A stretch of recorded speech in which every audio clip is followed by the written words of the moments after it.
박정숙의 아파트 거실은 한껏 고급스러움이 묻어났습니다. 베이지색 대리석 바닥 위에 놓인 이탈리아 수입 가구들, 벽에 걸린 유명 작가의 그림들, 창 너머로 보이는 강남의 야경까지 68세의 나이에도 단정한 옷차림과 깔끔한 단발머리의 박정숙은 그 공간에 꼭 어울리는 우아함을 간직한 여인이었습니다. 어머니, 제발 한 번만 더 생각해 보세요. 이번 기회 놓치면 다시는 이런 좋은 위치에 건물 구할 수 없어요. 마주 앉은 40세의 아들 최민주는 점점 목소리를 높였습니다. 그의 옆에 앉은 37살의 아내 김서연은 살짝 눈치를 보며 시어머니를 향해 미소를 지었죠. 오빠, 진정해요. 어머님도 다 우리 생각해서 그러시는 거니까. 김서연의 말에도 최민준의 얼굴은 점점 붉어져 갔습니다. 박정숙은 한숨을 내쉬며 티테이블 위에 놓인 차를 들어 한 모금 마셨습니다. 민준아, 엄마가 몇 번을 말해. 그 건물은 내 아버지랑 함께 처음 시작한 곳이라 의미가 특별해. 다른 담보물이나 다른 방법으로 개원자금 마련하면 안 될까? 의미요? 지금 와서 무슨 의미예요? 아버지 돌아가신 지 20년도 넘었는데. 최민준의 얼굴이 순간 일그러졌습니다. 그의 눈에는 분노와 좌절감이 가득했죠. 박정숙은 당혹스러움에 입술을 깨물었습니다. 아들이 이렇게까지 화를 내는 것은 처음 보는 일이었거든요. 엄마가 평생 뭐 했어요? 나 의사 만들겠다고 그렇게 고생했으면서 정작 개원할 때는 도와주지도 않고. 강남 피부과는 초기 세팅이 생명이라고요. 장비만 해도 몇 억이에요. 민준아, 이게 다 엄마 때문이야. 그 순간이었습니다. 최민준이 테이블을 박차고 일어나 박정숙에게 다가가더니 갑자기 그녀의 머리채를 거칠게 잡아챘습니다. 순식간에 벌어진 일에 박정숙은 비명을 지를 겨를도 없었습니다. 단정하게 묶었던 머리카락이 아들의 소나기에 휘감겨 뿌리째 당겨지는 고통에 눈물이 핑 돌았죠. 민준아, 이러지 마. 아파. 박정숙의 애원에도 최민준의 소나기는 더욱 세게 조여들었습니다. 그의 눈에는 이성이라곤 찾아볼 수 없는 광기만이 가득했죠. 오빠, 그만해요. 어머니가 다치잖아요.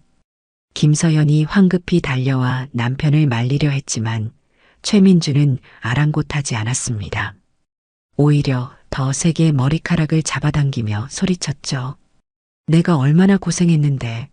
엄마는 나 의사 만들었다고 자랑만 하면서 정작 도움이 필요할 때는 나 몰라라 하고. 박정숙의 눈에서는 뜨거운 눈물이 흘러내렸습니다. 68년을 살면서 심지어 남편을 잃은 그 순간에도 흘리지 않았던 눈물이었죠. 아들의 손에 머리채가 잡힌 채 그녀는 마음속 깊은 곳에서부터 무너져 내리는 느낌을 받았습니다. 이러면 안 돼. 박정숙의 목소리는 떨렸고 그녀의 몸도 함께 떨렸습니다. 온몸에 힘이 빠져나가는 느낌에 그대로 바닥에 주저앉고 말았죠. 결국 최민주는 홧김에 박정숙의 머리를 밀치듯 놓아주었고 그녀는 그대로 바닥에 고꾸라졌습니다. 민준아, 왜 이러니? 바닥에 쓰러진 채 올려다보는 어머니를 향해 최민주는 냉정하게 말했습니다. 일주일 드릴게요. 일주일 안에 결정하세요. 아니면 어머니와 저 사이에 더 이상 모자 관계는 없는 겁니다. 최민주는 김서연의 손을 잡고 거실을 나갔고 현관문이 쾅 하고 닫히는 소리가 온 집안에 울려 퍼졌습니다. 박정숙은 그대로 바닥에 주저앉아 아무 말도 할 수 없었습니다. 단 한 번도 상상해보지 못했던 일이 현실이 되어버린 그 순간 그녀의 인생 전체가 무너져 내리는 듯했습니다. 시간은 25년 전으로 돌아갔습니다. 남편이 갑작스러운 교통사고로 세상을 떠난 직후 박정숙은 15살 아들 최민준을 데리고 시장 한 구석에 자리 잡았습니다. 허름한 반찬 가게 정숙이네가 그녀의 전부였죠. 정수가 혼자서 어떻게 애 키우려고, 친정에 가서 도움이라도 받지.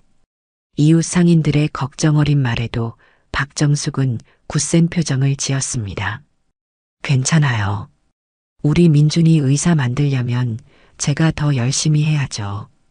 박정숙은 새벽 3시에 일어나 시장에 나갔습니다. 반찬 재료를 손질하고 밑반찬을 만들고 가게를 열고 손님을 맞이하는 일상이 시작됐죠. 밤 9시가 되어서야 가게 문을 닫고 집으로 돌아갔습니다. 하지만 집에 와서도 그녀의 일은 끝나지 않았어요. 내일 팔 반찬 준비와 민준이의 도시락을 준비하고 나면 새벽 1시가 넘었죠. 엄마, 이거 먹어. 어느 날 밤 공부하던 민준이가 라면을 끓여 들고 왔습니다. 18살 소년의 얼굴에는 어른스러운 책임감이 깃들어 있었죠. 엄마는 맨날 나만 챙기고 엄마는 제대로 먹지도 않잖아. 오늘은 내가 끓인 라면 먹어. 그 순간 박정숙의 눈에 눈물이 고였습니다. 남편을 잃고 홀로 아들을 키우는 고된 삶 속에서도 그녀는 단 한 번도 후회한 적이 없었습니다. 민준이가 자신의 희생을 알아주는 것 같아 가슴이 뭉클했죠. 우리 아들이 이렇게 컸네. 고마워, 잘 먹을게. 박정숙은 그날 밤 민준이가 끓여준 라면이 세상에서 가장 맛있는 음식이라고 생각했습니다. 그리고 더욱 열심히 일해야겠다고 마음먹었죠. 세월이 흘러 민준이는 서울의 명문대 의대에 합격했습니다. 박정숙의 반찬 가게는 어느새 시장에서 가장 잘 나가는 가게가 되었고 분점도 3곳이나 냈죠. 정숙이네는 이제 지역에서 꽤 유명한 반찬 브랜드가 되었습니다. 정수가, 넌 정말 대단해. 혼자서 이렇게 사업도 키우고 아들도 의사 만들고. 친구들의 칭찬에 박정숙은 겸손하게 웃었습니다. 다 민준이 때문이지. 우리 아들이 의사 되는 게 내 꿈이었으니까. 그리고 마침내 그 꿈은 이루어졌습니다. 최민준이 피부과 전문의 자격을 취득하던 날, 박정숙은 평생 처음으로 가게 문을 일찍 닫고 아들의 축하 파티에 참석했습니다. 그녀의 눈에는 기쁨의 눈물이 가득했죠. 우리 엄마, 이제 좀 쉬세요. 제가 효도할 차례예요. 최민주는 어머니의 손을 꼭 잡으며 말했습니다. 그 순간 박정숙의 지난 20년 고생이 모두 보상받는 것 같았습니다. 하지만 그녀는 알지 못했죠. 이 행복이 얼마나 짧을지. 그로부터 3년 후 최민주는 김서연을 만나 결혼했습니다. 김서연은 겉으로 보기엔 부유한 집안 출신의 세련된 여성이었죠. 처음에 박정숙은 며느리가 마음에 들었습니다. 예의 바르고 상냥했거든요. 하지만 결혼 후 조금씩 김서연의 본 모습이 드러나기 시작했습니다. 어머니, 이번에 강남에 피부가 개원하려고 하는데 좀 도와주실 수 있을까요? 어느 날 김서연이 찾아와 말을 꺼냈습니다. 박정숙은 순간 당황했지만 최대한 침착하게 대답했죠. 얼마나 필요한데? 글쎄요, 건물을 사려면 30억 정도는 필요할 것 같아요. 어머니 회사 지금 잘 되시잖아요. 홈쇼핑에도 진출하셨다고 들었어요. 박정숙은 김서연의 말에 놀랐습니다. 맞는 말이었습니다. 정숙이네는 이제 전국 체인점을 가진 기업으로 성장했고 최근에는 홈쇼핑의 진출에 매출이 급증하고 있었죠. 하지만 30억은 쉽게 내놓을 수 있는 금액이 아니었습니다. 그건 좀 어렵겠는데. 회사 운영자금도 필요하고. 어머니, 민준 오빠 위해서 그 정도는 해주셔야죠? 오빠가 얼마나 열심히 공부했는데요. 김서연의 말투에는 미세한 날이 서 있었습니다. 박정숙은 불편한 기색을 감추며 말했죠. 천천히 생각해 볼게. 갑자기 그렇게 큰 돈을 마련하기가 쉽지 않구나. 그 대화 이후로 최민준과 김서현 부부는 점점 더 노골적으로 돈을 요구하기 시작했습니다. 처음에는 몇 천만 원 정도의 생활비 지원이었지만 곧 그 금액은 억 단위로 불어났죠. 박정숙은 할 수 있는 한 도와주려 했지만 회사 운영도 만만치 않았습니다. 그리고 마침내 최민준 부부는 박정숙이 가장 아끼는 본점 건물을 담보로 15억 원을 대출해달라고 요구했습니다. 그 건물은 남편과 함께 처음 반찬 가게를 시작했던 곳이었고 박정숙에겐 특별한 의미가 있는 장소였죠. 민준아, 그 건물만은 안 돼. 다른 건물로 담보 잡으면 안 될까? 엄마, 그 건물이 위치가 제일 좋잖아요. 담보 가치도 높고. 제발 한 번만 도와주세요.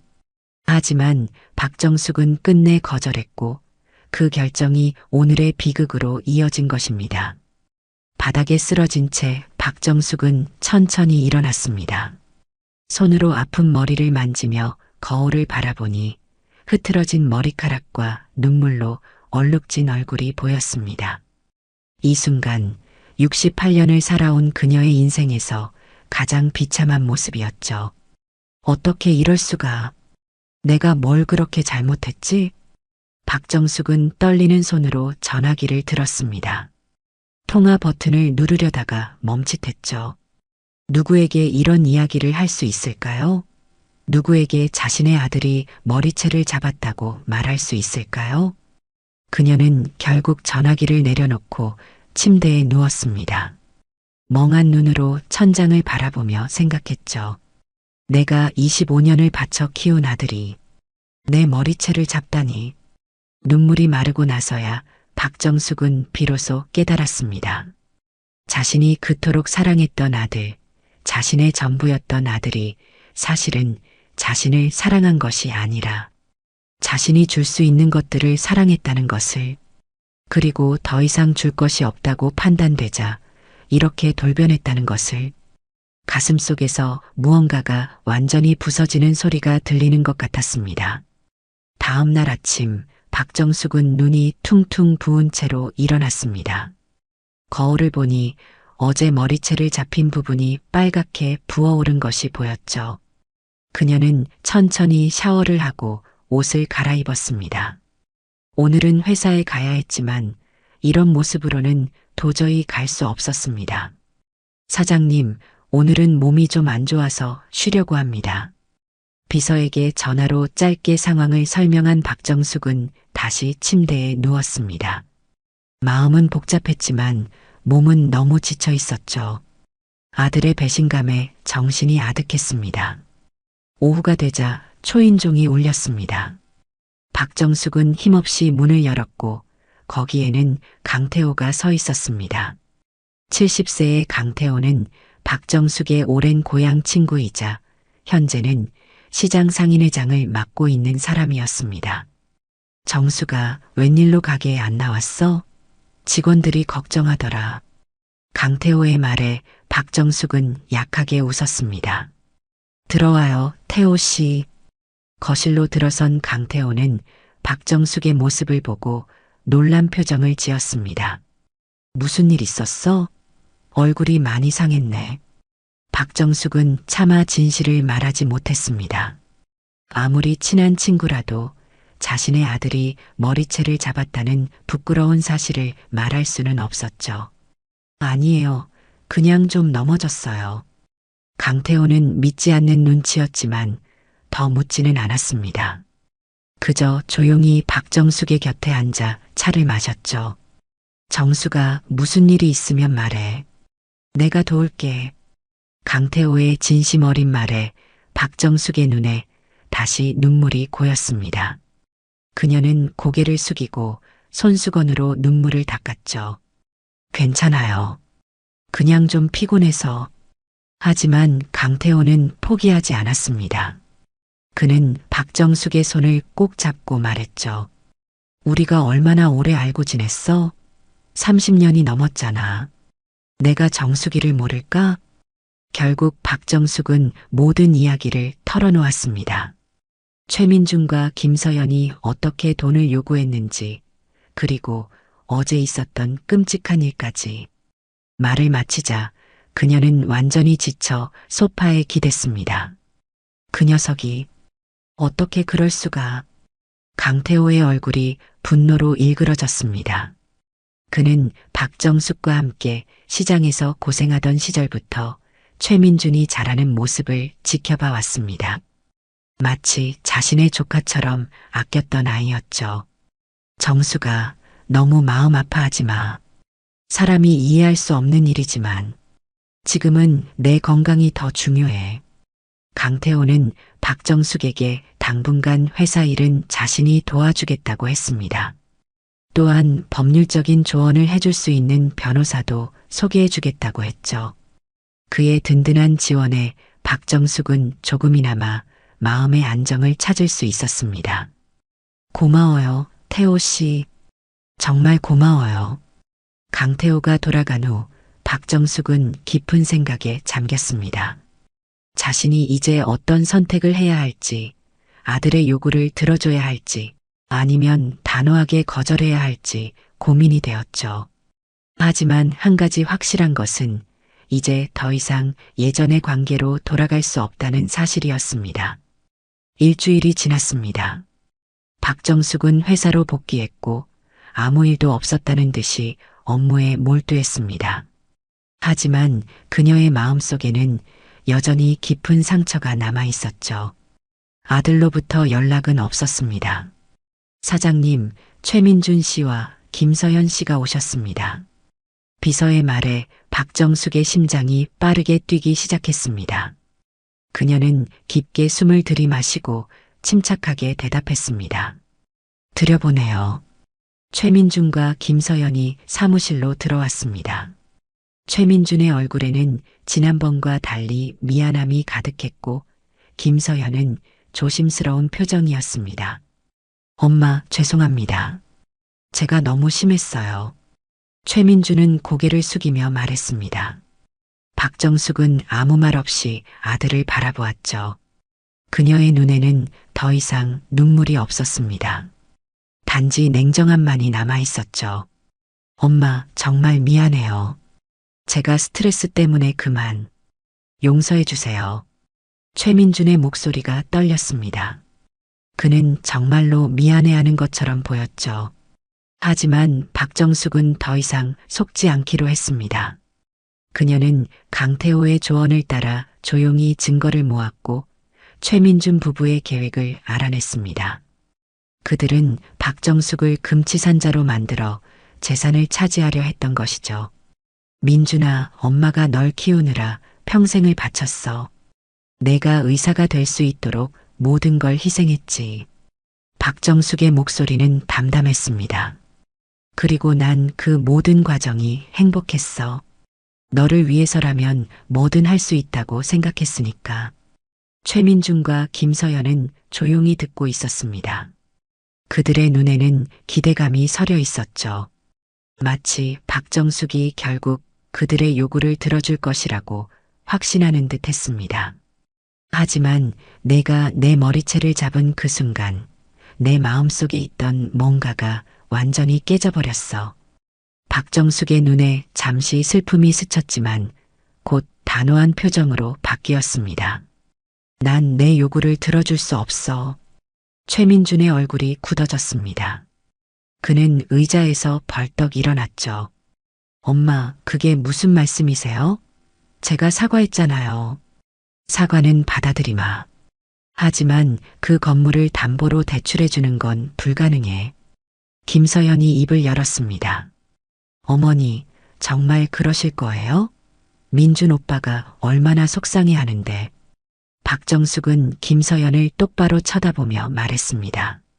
서연 씨, 당신들이 나를 치매 환자로 만들어 재산을 빼앗으려 했다는 거 다 알아요. 김서연의 얼굴이 창백해졌습니다. 최민준도 놀란 표정이었죠. 무슨 말씀이세요? 거짓말은 그만두세요. 모든 증거가 다 있어요. 박정숙은 서랍에서 서류 한 장을 꺼냈습니다. 그것은 최민준과 김서현이 지인 의사에게 부탁해 만든 가짜 치매 진단서였습니다. 강태호의 도움으로 조사한 결과였죠. 이게 어떻게... 최민준이 말을 더듬었습니다. 그의 얼굴에는 당혹감이 가득했죠. 나가주세요. 둘 다. 박정숙의 목소리는 차갑고 단호했습니다. 최민준과 김서연은 더 이상 할 말을 찾지 못하고 사무실을 나갔습니다. 문이 닫히자마자 박정숙은 의자에 기대 깊은 한숨을 내쉬었습니다. 아들과의 대면은 그녀의 마음을 더욱 아프게 했지만 동시에 무언가 결단을 내리게 했죠. 이제 더 이상 망설이지 않을 거야. 그날 저녁 박정숙은 강태호에게 전화를 걸었습니다. 태호 씨, 결정했어요. 변호사와 상담하고 싶어요. 강태호는 기다렸다는 듯이 대답했습니다. 잘 생각했어, 정수가. 내가 아는 좋은 변호사가 있어. 내일 소개해 줄게. 다음 날 박정숙은 강태호가 소개해준 변호사를 만났습니다. 김 변호사는 가정법과 상속법 전문가였고 박정숙의 상황을 주의 깊게 들었죠. 박정숙님, 아드님과 며느님의 행동은 명백한 사기 시도입니다. 게다가 폭행까지 있었으니 법적으로 대응할 근거는 충분합니다. 박정숙은 고개를 끄덕였습니다. 그녀의 눈에는 결연한 의지가 담겨 있었죠. 어떻게 해야 할까요? 일단 접근금지 가처분 신청을 하는 것이 좋겠습니다. 그리고 사기 미수에 대한 고소도 가능합니다. 물론 아드님이라 망설여지실 수 있겠지만요. 박정숙은 잠시 생각에 잠겼습니다. 자신의 아들을 법적으로 고소한다는 것은 쉬운 결정이 아니었죠. 하지만 그녀는 더 이상 감정에 휘둘리지 않기로 했습니다. 진행해 주세요. 김 변호사는 놀란 표정으로 박정숙을 바라보았습니다. 확실하신가요? 일단 좀 더 생각해 보시는 건... 아니요, 이미 충분히 생각했어요. 더 이상 물러서지 않을 겁니다. 박정숙의 결심은 확고했습니다. 그녀는 이제 자신의 인생을 위해 싸울 준비가 되어 있었죠. 그 후 며칠 동안 최민주는 계속해서 박정숙에게 연락을 시도했습니다. 전화, 문자, 심지어 회사로 찾아오기까지 했죠. 하지만 박정숙은 단호하게 거절했습니다. 그녀는 이미 변호사를 통해 접근금지 가처분 신청을 진행 중이었고 최민준의 행동은 오히려 그 필요성을 더욱 확인시켜 주었죠. 엄마, 제발 전화 좀 받아요. 우리 대화로 풀어요. 최민준의 메시지에 박정숙은 답하지 않았습니다. 대신 그녀는 모든 메시지와 통화 기록을 저장해 증거로 확보했죠. 김 변호사의 조언대로였습니다. 한편 김서연은 박정숙의 회사 직원들에게 접근해 그녀가 치매 초기라는 소문을 퍼뜨리기 시작했습니다. 몇몇 거래처에도 비슷한 이야기를 전했죠. 사업에 타격을 주려는 시도였습니다. 사장님, 요즘 이상한 소문이 돌고 있습니다. 비서가 조심스럽게 말했습니다. 어떤 소문? 사장님이 치매 초기 증상이 있으시다고. 박정숙은 미소를 지었습니다. 그녀는 이미 이런 상황을 예상하고 있었죠. 괜찮아요. 걱정하지 마세요. 곧 모든 게 해결될 거예요. 그녀는 강태호에게 전화를 걸었습니다. 태호 씨, 소문 들으셨죠? 응, 들었어. 정말 너무하네. 제가 계획이 있어요. 도와주실 수 있나요? 당연하지. 무슨 일이든 말해. 박정숙은 자신의 계획을 설명했습니다. 그녀는 최민준과 김서연을 한 번에 끝낼 방법을 생각해냈죠. 그것은 위험하고 대담한 계획이었지만 성공한다면 모든 것이 해결될 수 있었습니다. 3일 후 박정숙은 최민준에게 메시지를 보냈습니다. 민준아, 엄마가 생각해봤어. 내 말이 맞는 것 같아. 건물 담보로 대출을 도와줄게. 이번 주말에 집으로 와. 서연이와 함께 저녁 식사하면서 이야기하자. 최민준의 답장이 즉시 왔습니다. 정말요? 엄마 고마워요. 꼭 갈게요. 박정숙은 메시지를 보내고 나서 강태호에게 전화했습니다. 태호 씨, 이번 주말로 정했어요. 준비해 주세요. 알았어, 정수가. 걱정하지 마. 모든 게 준비될 거야. 주말이 되었습니다. 박정숙은 아파트를 깔끔하게 정리하고 최민준이 좋아하는 음식들을 준비했습니다. 테이블에는 고급스러운 식기와 촛대가 놓여 있었고 와인도 준비되어 있었죠. 마치 특별한 축하 자리를 마련한 듯 했습니다. 초인종이 울렸습니다. 박정숙은 심호흡을 하고 문을 열었습니다. 최민준과 김서연이 서 있었죠. 둘 다 긴장한 표정이었지만 기대감도 함께 엿보였습니다. 어서 와, 민준아, 서연아. 박정숙은 따뜻하게 두 사람을 맞이했습니다. 마치 아무 일도 없었던 것처럼 행동했죠. 엄마, 정말 고마워요. 생각을 바꿔주셔서. 최민준이 말했습니다. 그의 눈에는 기쁨이 가득했지만 박정숙은 그 이면에 숨겨진 욕심을 볼 수 있었습니다. 앉아, 얘들아. 오늘은 특별한 손님도 있어. 박정숙이 말했습니다. 최민준과 김서연은 의아한 표정으로 서로를 바라보았죠. 누구요? 그 순간 초인종이 다시 울렸습니다. 박정숙은 문을 열었고 강태호와 함께 두 명의 중년 부부가 들어왔습니다. 이쪽은 김 사장님 부부예요. 서연이 부모님이시죠? 박정숙이 말했습니다. 김서연의 얼굴이 창백해졌습니다. 그녀의 부모님은 실제로는 평범한 중산층이었고 김서연이 최민준에게 말한 것처럼 부유한 집안이 아니었죠. 서연아. 김서연의 어머니가 당황한 표정으로 딸을 바라보았습니다. 김서연은 자리에서 일어나 부모님에게 다가갔습니다. 엄마, 아빠, 여긴 어떻게? 내가 초대했어. 박정숙이 말했습니다. 그녀는 모두를 식탁으로 안내했고 자리에 앉히고 난 후 서류 봉투를 꺼냈습니다. 오늘 우리가 모인 이유는 중요한 이야기를 나누기 위해서예요. 박정숙은 천천히 봉투를 열고 서류들을 꺼냈습니다. 첫 번째는 최민준과 김서연이 의뢰한 가짜 치매 진단서였고 두 번째는 그들이 나눈 대화를 녹음한 녹음기였습니다. 이게 뭐죠, 어머니? 김서연이 떨리는 목소리로 물었습니다. 증거예요, 서연아. 너희가 나를 치매 환자로 만들어 재산을 빼앗으려 했다는 증거. 박정숙은 녹음기의 재생 버튼을 눌렀습니다. 녹음된 대화가 흘러나왔죠. 여보, 어머니가 계속 거절하면 어떡해? 김서연의 목소리였습니다.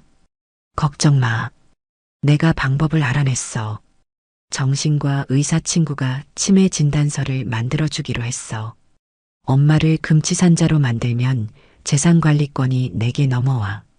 최민준의 목소리가 또렷하게 들렸습니다. 김서연의 부모님은 충격에 빠진 표정이었고 김서연과 최민준은 말문이 막혀 아무 말도 하지 못했습니다. 그리고 이건 박정숙은 또 다른 녹음 파일을 재생했습니다. 이번에는 최민준이 박정숙의 머리채를 잡던 그날의 녹음이었습니다. 충격적인 비명과 함께 최민준의 거친 욕설이 녹음되어 있었죠. 이게 다 엄마 때문이야. 망할.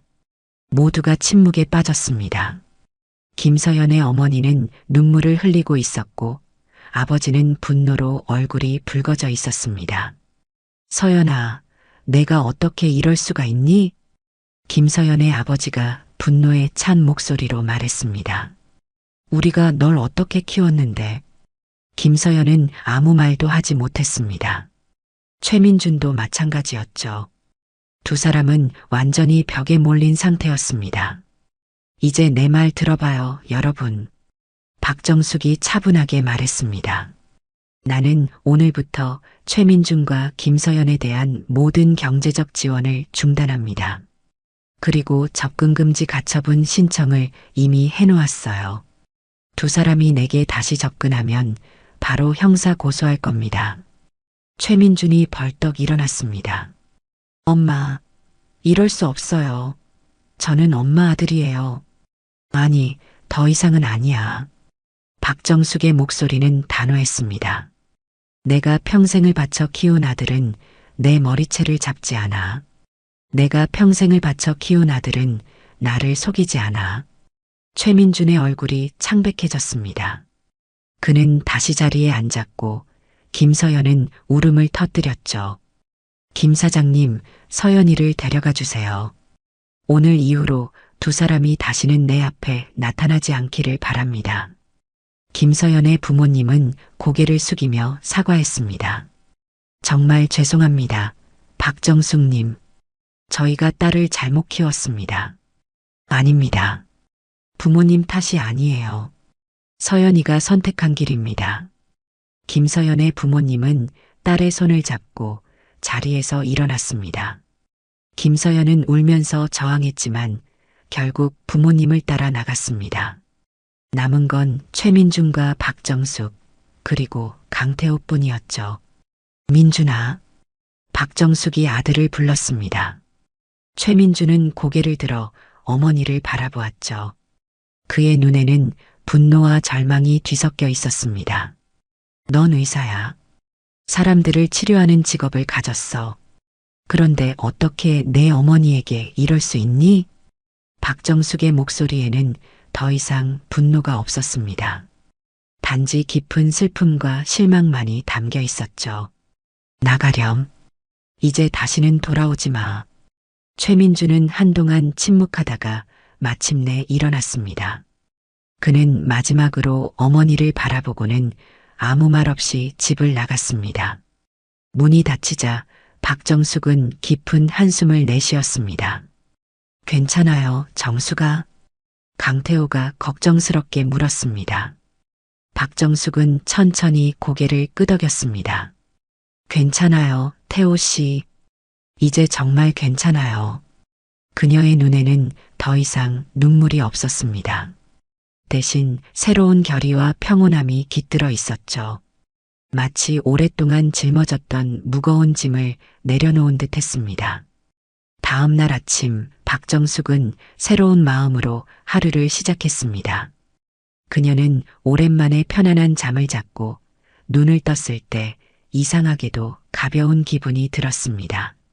아들과의 관계가 완전히 끊어졌다는 사실이 여전히 가슴 아팠지만 동시에 그녀는 이제 자신만을 위한 삶을 살 수 있다는 것을 깨달았습니다.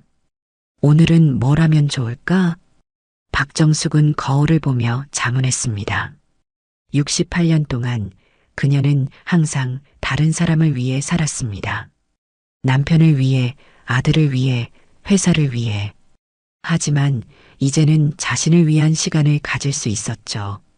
전화가 울렸습니다. 발신자는 강태호였습니다. 정수가, 오늘 시간 있어? 네, 있어요. 왜요? 같이 점심 먹을래? 내가 맛있는 곳 알아. 박정숙은 잠시 망설였습니다. 평소라면 바쁜 일정을 핑계로 거절했을 테지만 오늘은 달랐습니다. 좋아요. 어디서 만날까요? 내가 집으로 데리러 갈게. 11시에. 박정숙은 오랜만에 신경 써서 옷을 골랐습니다. 평소에는 항상 단정한 정장만 입었지만 오늘은 좀 더 편안한 원피스를 선택했죠. 머리도 새롭게 손질했습니다. 머리채를 잡혔던 부분은 이제 흔적도 없이 깔끔해졌습니다. 정확히 11시 강태호가 도착했습니다. 그는 박정숙을 보고 환하게 웃었습니다. 우와, 정숙이 오늘 예쁘네. 박정숙은 쑥스러운 듯 웃었습니다. 오랜만에 듣는 칭찬이었죠. 과찬이세요. 강태호는 박정숙을 한강이 보이는 레스토랑으로 데려갔습니다. 창가 자리에 앉아 두 사람은 오랜만에 편안한 대화를 나누었습니다. 정수가, 앞으로 어떻게 할 생각이야? 강태호가 물었습니다. 박정숙은 잠시 생각에 잠겼습니다. 글쎄요. 솔직히 아직 모르겠어요. 평생 민준이를 위해 살았는데 이제 그런 이유가 없으니 그럼 이제 정숙이를 위해 살면 되지. 강태호의 말에 박정숙은 미소를 지었습니다. 맞아요. 이제는 제 인생을 살아야겠죠. 혹시 여행 같은 거 생각해 봤어? 한국을 떠나서 잠시 쉬어가는 건 어때? 박정숙은 놀란 표정으로 강태호를 바라보았습니다. 여행이요? 저 혼자서? 꼭 혼자일 필요는 없지. 강태호의 말에 박정숙은 살짝 얼굴이 붉어졌습니다. 두 사람은 서로를 바라보며 웃었습니다.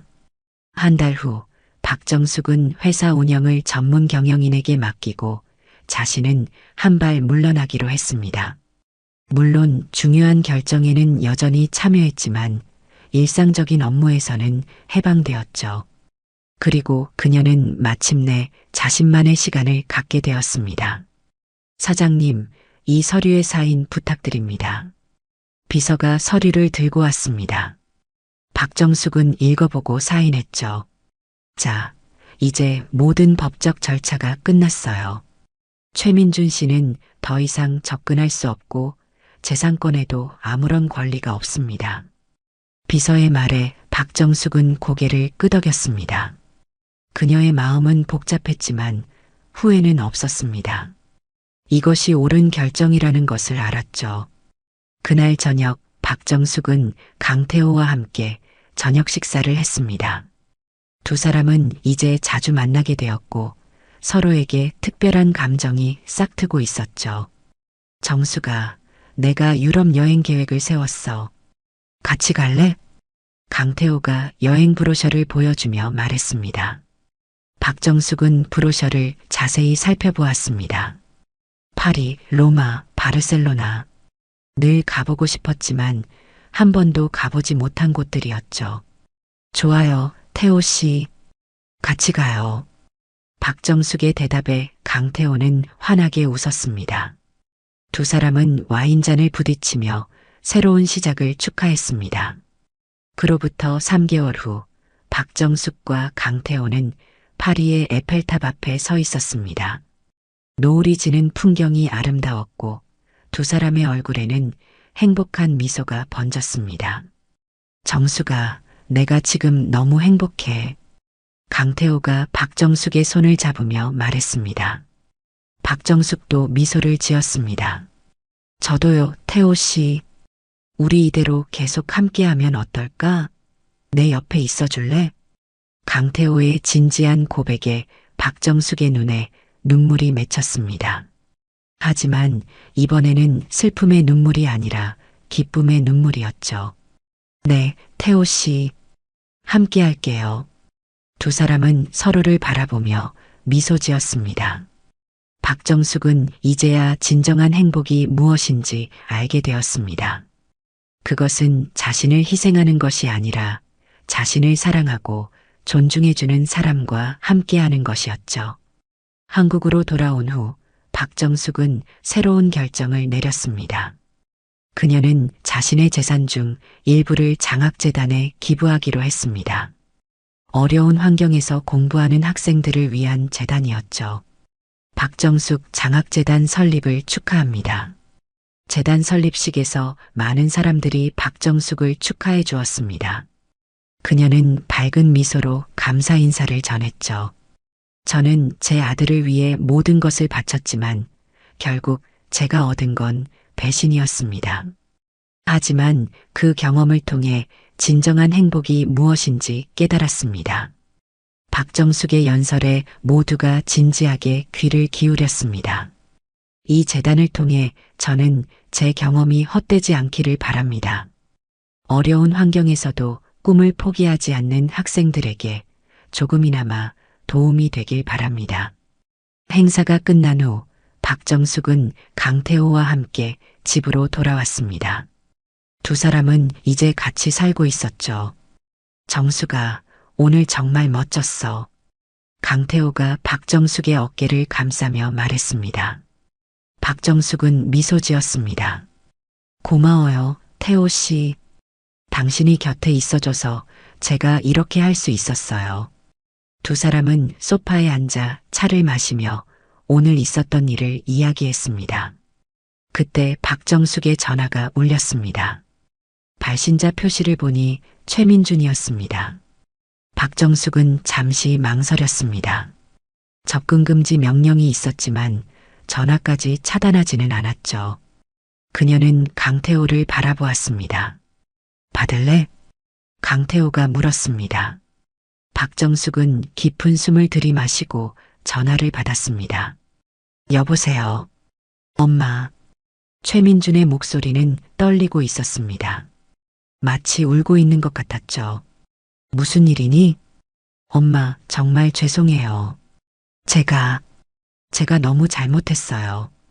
박정숙은 말없이 아들의 목소리를 들었습니다. 그녀의 가슴 한 구석에서는 여전히 아들을 향한 사랑이 남아 있었지만 이제 그녀는 더 이상 감정에 흔들리지 않았습니다. 민준아, 이제 와서 뭘 바라는 거니? 그냥 엄마 목소리가 듣고 싶었어요. 서연이랑 헤어졌어요. 병원도 문 닫았고 모든 게 엉망이에요. 박정숙은 잠시 침묵했습니다. 그녀는 아들의 상황에 동정심을 느꼈지만 동시에 이것이 자신이 가르쳐야 했던 교훈이라는 것도 알았습니다. 미안하구나. 하지만 그건 내가 선택한 결과야. 엄마, 한 번만 더 기회를 주세요. 제발. 박정숙은 강태호를 바라보았습니다. 그는 조용히 그녀의 손을 잡아주었죠. 민준아, 난 너를 평생 사랑했어. 지금도 내가 잘 되기를 바라. 하지만 우리는 더 이상 예전으로 돌아갈 수 없어. 전화 너머로 최민준의 흐느끼는 소리가 들렸습니다. 엄마, 내 인생은 내가 책임져야 해. 이제 어른이니까. 더 이상 전화하지 마. 안녕. 박정숙은 전화를 끊었습니다. 그녀의 눈에는 눈물이 고였지만 동시에 확고한 결의도 있었습니다. 강태호는 그녀를 꼭 안아주었습니다. 괜찮아, 정숙아. 넌 옳은 일을 했어. 박정숙은 고개를 끄덕였습니다. 그녀는 아들을 영원히 잃었지만 그 대신 자신의 인생을 찾았습니다. 때로는 가장 사랑하는 사람과 결별해야만 진정한 자유를 얻을 수 있는 법이죠. 1년 후 박정숙과 강태호는 조용히 결혼식을 올렸습니다. 가까운 친구들만 초대한 소박한 식이었죠. 박정숙은 흰색 원피스를 입고 강태호의 손을 잡았습니다. 늦은 나이에 새 출발을 하게 될 줄은 몰랐네요. 박정숙이 미소 지으며 말했습니다. 강태호도 그녀를 바라보며 따뜻하게 웃었죠. 늦은 게 아니야. 우리에겐 아직 많은 시간이 남아 있어. 두 사람은 서로를 바라보며 미소 지었습니다. 박정숙의 눈에는 더 이상 슬픔이 없었습니다. 단지 평온함과 행복만이 담겨 있었죠. 태호 씨, 고마워요. 당신 덕분에 제가 다시 행복해질 수 있었어요. 나도 고마워, 정숙아. 내가 내 곁에 있어줘서. 두 사람은 손을 맞잡고 새로운 인생을 향해 나아갔습니다. 박정숙은 이제 더 이상 아들의 어머니가 아니라 박정숙이라는 한 사람으로서 살아가게 되었습니다. 그리고 그것이 바로 그녀가 평생 찾아 헤맸던 진정한 행복이었죠. 어느 날 아침 박정숙은 신문을 읽다가 한 기사를 발견했습니다. 최민준이 지방의 작은 병원에서 봉사활동을 하고 있다는 내용이었습니다. 기사에 따르면 그는 서울의 화려한 생활을 뒤로하고 의료 혜택이 부족한 지역에서 환자들을 돌보고 있었습니다. 박정숙은 기사를 자세히 읽었습니다. 최민준의 얼굴이 담긴 사진에서 그녀는 아들의 눈빛이 달라진 것을 느꼈습니다. 더 이상 오만함이나 욕심이 보이지 않았고 대신 겸손함과 진실함이 엿보였죠. 뭘 그렇게 집중해서 읽어? 강태호가 커피를 들고 다가와 물었습니다. 박정숙은 조용히 신문을 건넸습니다. 민준이 소식이에요. 강태호는 기사를 읽고 난 후 박정숙을 바라보았습니다. 어떻게 생각해? 글쎄요. 민준이가 정말 변한 것 같아요. 스스로 교훈을 얻은 것 같기도 하고. 박정숙의 목소리에는 미묘한 감정이 담겨 있었습니다. 그녀는 여전히 아들을 사랑했지만 동시에 지난 일들을 잊을 수는 없었죠. 만나볼 생각 있어? 강태호가 조심스럽게 물었습니다. 박정숙은 잠시 생각에 잠겼습니다. 아직은 아니에요. 하지만 언젠가는 민준이가 정말로 변했다면 그때는 다시 만날 수도 있겠죠. 강태호는 이해한다는 듯 고개를 끄덕였습니다. 그는 박정숙의 손을 잡아주었습니다. 내가 하고 싶은 대로 해. 난 항상 내 곁에 있을게.